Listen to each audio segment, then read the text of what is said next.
Hi everyone, मैं प्रगति from Pragati progress classes. आज हम लोग राम कथा करने वाले हैं, बाल राम कथा। अभी पिछले अध्याय में हमने पढ़ा था 2 वरदान, है ना। तो 2 वरदान में क्या है, रानी कैकेयी अपने 2 वरदान मांगती है, जिसमें राम को 14 वर्ष का वनवास और भरत को राज्याभिषेक, है ना। अभी हम नेक्स्ट अध्याय करने वाले हैं राम का वनगमन, ठीक है। कोप भवन के घटनाक्रम की जानकारी बाहर किसी को नहीं थी, यानी प्रजा को अभी नहीं पता चली थी किसी को भी, बस अभी राजा और रानी ही जानते थे। यद्यपि सभी सारी रात जगे थे। कैकेयी अपनी जिद पर अड़ी हुई, राजा दशरथ उन्हें समझाते हुए, नगरवासी राज्याभिषेक की तैयारियां करते हुए। गुरु वशिष्ठ की आंखों में भी नींद नहीं थी। आखिर राम का अभिषेक था। दिन चढ़ते के साथ चहल पहल और बढ़ गई। हर व्यक्ति शुभ घड़ी की प्रतीक्षा में था न। महामंत्री सुमंत्र कुछ असहज थे। उनके मंत्री का नाम था सुमंत्र। महर्षि के पास आए।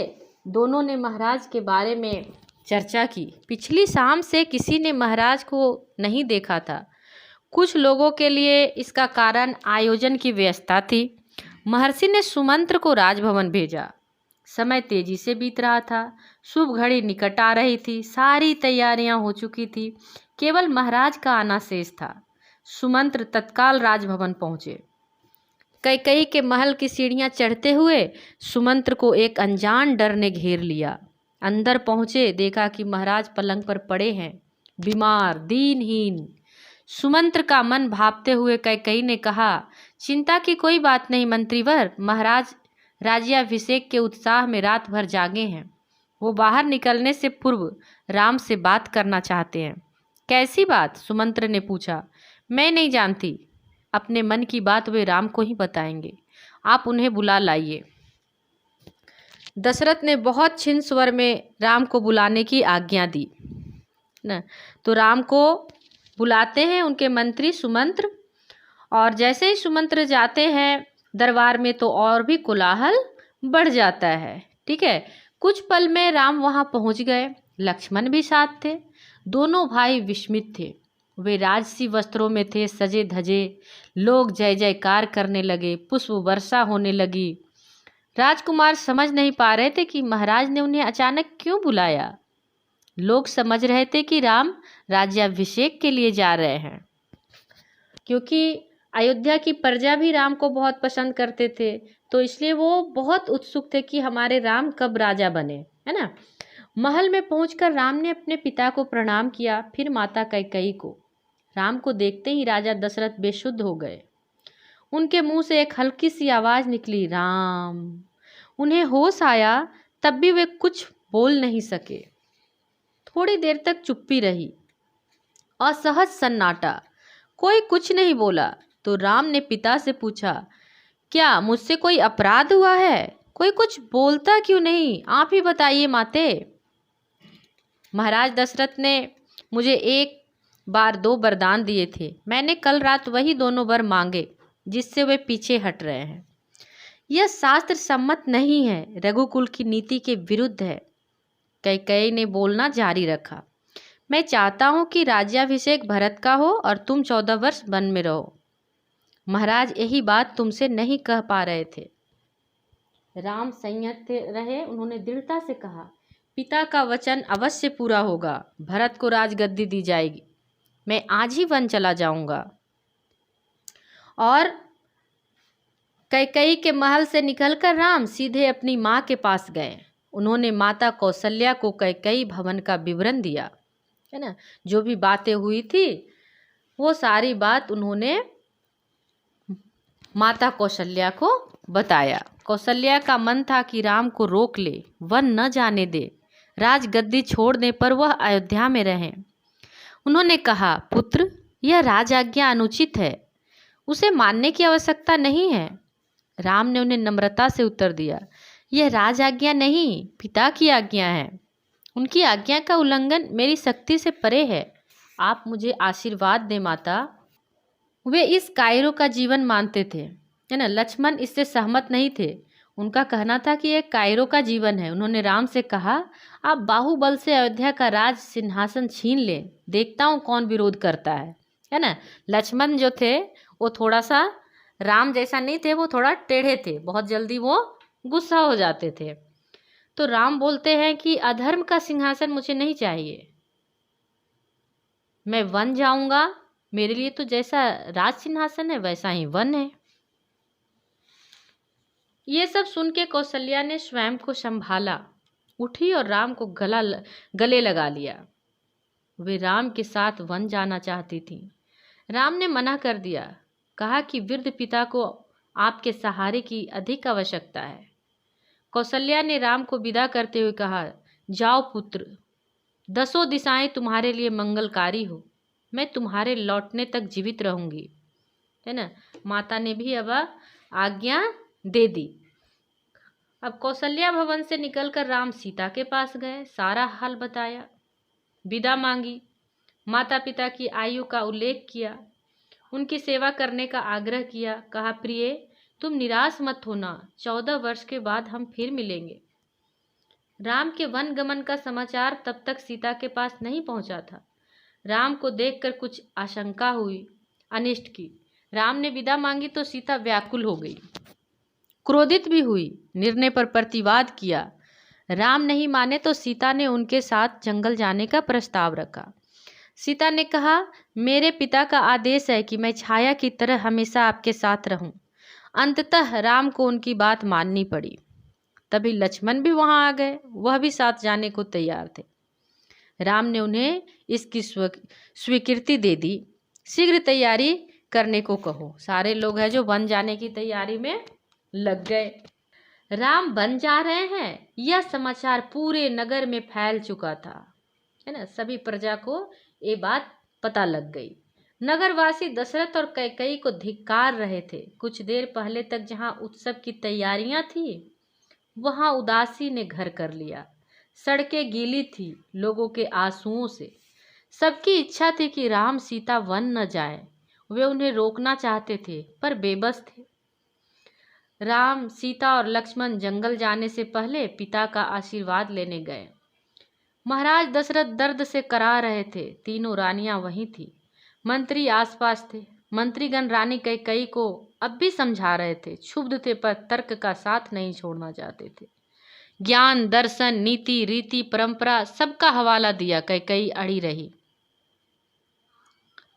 राम ने कक्ष में प्रवेश किया तो दशरथ ने जीवन का संचार हुआ। वे उठकर बैठ गए। उन्होंने कहा, पुत्र, मेरी मति मारी गई है, मैं वचनबद्ध हूँ, ऐसा निर्णय करने के लिए विवश हूँ, पर तुम्हारे ऊपर कोई बंधन नहीं है। मुझे बंदी बना लो और राज संभालो। यह राज सिंहासन तुम्हारा है, केवल तुम्हारा। पिता के वचनों ने राम को झकझोर दिया। वे दुखी हो गए पर उन्होंने नीति का साथ नहीं छोड़ा। आंतरिक पीड़ा आपको ऐसा कहने पर विवश कर रही है। मुझे राज का लोभ नहीं है पिताजी। अब ये सब बात जब भरत को पता चलती है तो भरत वहाँ पे आते हैं। भरत शत्रुघ्न अयोध्या देखते हैं कि पूरी अयोध्या सूनी है, पूरा राज्य ही सूना पड़ा हुआ है, यहाँ कोई नहीं है, पशु पक्षी भी नहीं। इस तरह से जब राम, लक्ष्मण और सीता वन के लिए जा रहे हैं तो उनको राजसी वस्त्र उतारना पड़ा और वो तपस्वियों के वस्त्र पहन के वो वन की ओर जाने के लिए तैयार हो गए। उनके साथ मंत्री सुमंत्र भी चलते हैं साथ साथ में। अब जो प्रजाजन है वो इतना रो रहे हैं, अयोध्यावासी सारे रोते रोते उनके पीछे पीछे हो रहे हैं, है ना, जितने भी नगरवासी हैं। तो ये राम के लिए बहुत ही मुश्किल हो रहा है अपने अयोध्या से बाहर निकलना। पुरुष, महिलाएं, बूढ़े, जवान, बच्चे सभी मीलों तक नंगे पांव दौड़ते रहे। राम यह दृश्य देखकर विचलित हो गए, भावुक भी। उनसे यह देखा नहीं जा रहा था। उन्होंने सुमंत्र से रथ को और गति से हाँकने को कहा ताकि लोग हार जाएं, थककर पीछा छोड़ दें, घर लौट जाएं। राजा दशरथ लगातार रथ की दिशा में नजरें गड़ाए खड़े रहे। तब तक रथ आंखों से ओझल नहीं हो गया। है ना। जो भी जो प्रजागण थी, रथ दौड़ रहा है और पीछे पीछे वो दौड़ रहे हैं। तो राम भगवान से उनका दुख पीड़ा देखा नहीं जा रहा है, ऐसे रो रहे हैं सारे।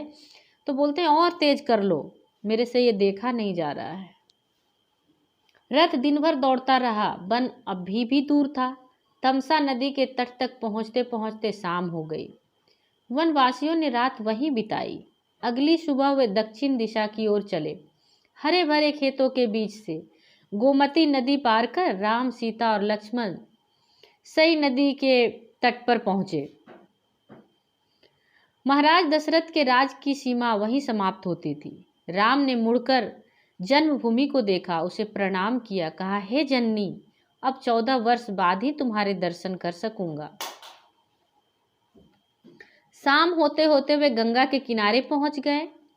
श्रृंगवेरपुर गांव में निषाद राज गु ने उनका स्वागत किया। निषाद राज उनके दोस्त थे।